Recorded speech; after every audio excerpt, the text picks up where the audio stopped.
Would you date someone who's trans? Would you date someone who's black? Would you date someone who's fat? Would you date someone who's disabled? Now, honestly, I don't know what your answer is to those questions, but I've met a surprising number of people who would say no to all, or at least some of them. I'm sorry, why? Why are you surprised by the number of people who would say no? Like, people tend to be sexually attracted to a multitude of different things, so you're not gonna get the same answers from people saying yes to specifically all those four things. Let's start with trans people. Would you date a trans person, honestly? Think about it for a second. Okay, got your answer? Well, if you said no, I'm sorry, but that's pretty discriminatory. In my opinion, nobody cares. This can be especially prominent within the queer community. Gay men often pride themselves on being disgusted by vaginas, and the same goes for lesbian women with penises. It's difficult because some queer people have built their sexual identities on these repulsions, but I don't think they're innate at all.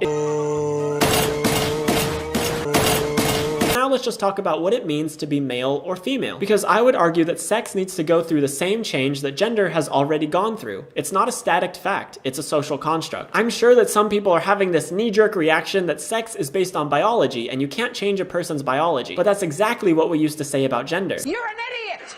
Gives us this very misguided idea that fat people are inherently unhealthy or weak. And remember that correlation does not equal causation. So higher rates of type 2 diabetes in people the BMI classifies as overweight doesn't mean that their weight caused the diabetes. Wrong.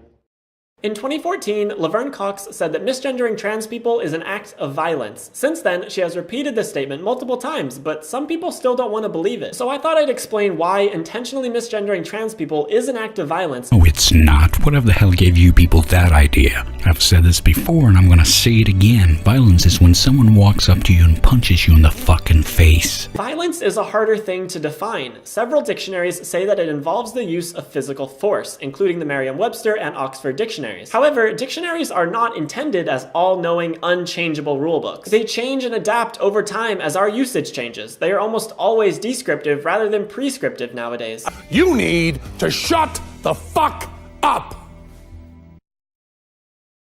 Hey guys!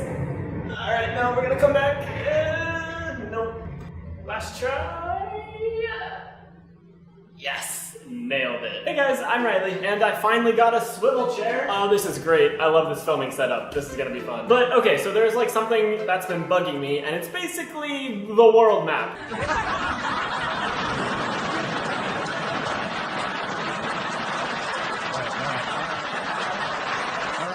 All right, settle down, entire planet, settle down.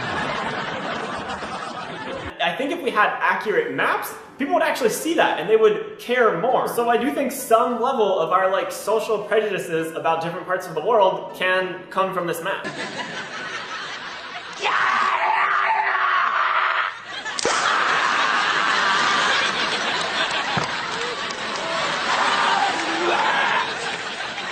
Genders do come in a pretty wide range because non-binary is just an umbrella term for a whole range of gender identities. It can include people who are agender, gender fluid, gender flux, gender queer, androgen, nutois, demigirl, demiboy, and so on. And because gender is such a personal thing, everyone experiences it differently. So someone might feel that they're more of a man on one day, but then more agender on another day. And they could be both a man and non-binary. That's not how this works. That's not how any of this works. God, you're a tragedy. You're like, I don't know, Fukushima with bad winged liner.